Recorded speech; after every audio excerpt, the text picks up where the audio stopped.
I've interviewed other translators before, but if someone like, oh, say Sheila Fishman in Montreal, who does French English translations, if she gets stuck with something, she can always call up the French author and say, what exactly what's the nuance of this? Homer is not, as far as I know, online or available by phone. Well, that's actually a very interesting question, because I do find when I'm translating that I'm constantly talking to the authors and, asking their permission to do this or do that. But the curious thing is that some of them, and Homer's among them, don't bother to answer. I mean, he sort of is very lofty and Olympian and says, well, you go figure it out. What are you doing translating me anyway?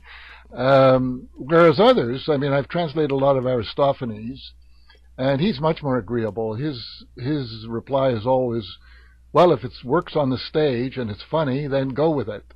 So it's very interesting in translation that you do enter into a conversation with the author, and even if it's sometimes very one way, but it's one of the great attractions of it to me. You're entering into the imagination of someone, or you're trying to, and you do run across a lot of questions, and you get various responses. And as I say, that's one of the pleasures of it. And sometimes, of course, it's some of the frustrations of it, because sometimes you're just not sure. I'm shocked to have to confess this, but it was the first time I think I'd actually read an unabridged version of either the Iliad or the Odyssey. And in the original Greek, would it have been a rhyming poem or more of a blank verse?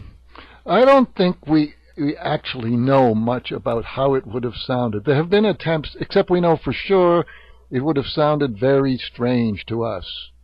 There have been attempts made, and you can hook them up on the internet and get some samples of what it would have been like to listen to this poem in Greek with someone reciting it. But I don't think there's anything in our experience that would quite allow us to say we had experienced that, and how we would access that, I don't know.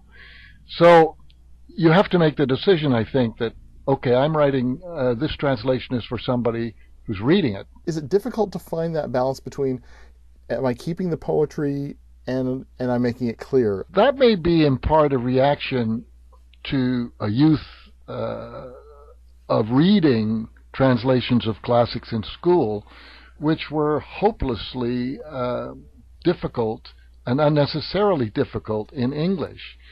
I think too often, many translations of the classics, the English gets rather garbled and difficult to follow, and certainly occasionally students will develop certain hostility to the classics simply because they're difficult to read. So I suppose in my translations, I am subconsciously or not striving against that. And certainly the most frequent comment I have about my translations is that they are clear. And many teachers, especially high school teachers, are very grateful for that, because they say too many of their students are put off by more difficult English, more garbled English. I should stress, though, that my translations, the one thing I really do strive for, are very accurate. The clarity doesn't come at any loss of accuracy. So, I mean, some people say, oh, I like your simplified translation.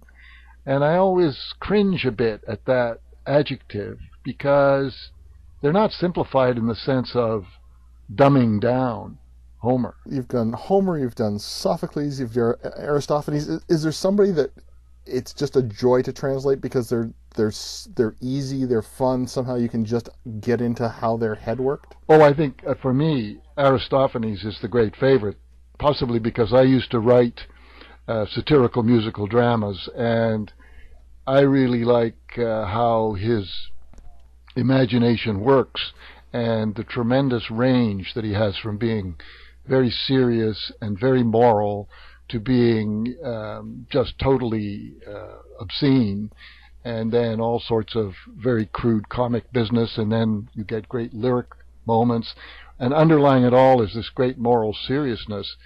I find Aristophanes, though it's often very difficult, it's more difficult than Homer, certainly, but I find it a real delight. His imagination to me is far more accessible in terms of getting into a conversation with him than, say, Homer. So he's a favorite.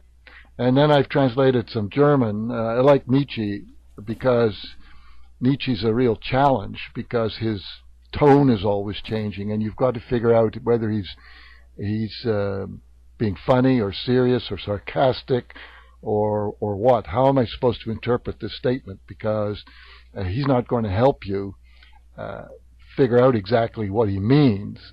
So those kinds of things are delightful, where you're engaged with somebody really interesting and ambiguous, and you have to work your way through and try and catch the right tone in the right language, not knowing for certain if that is exactly what the author meant. The Iliad, the Odyssey, Oedipus, and the works of Aristophanes, amazing 40-odd works translated by Ian Johnston, and Iliad, Odyssey, and Sophocles, all published by Richer Resources Publications.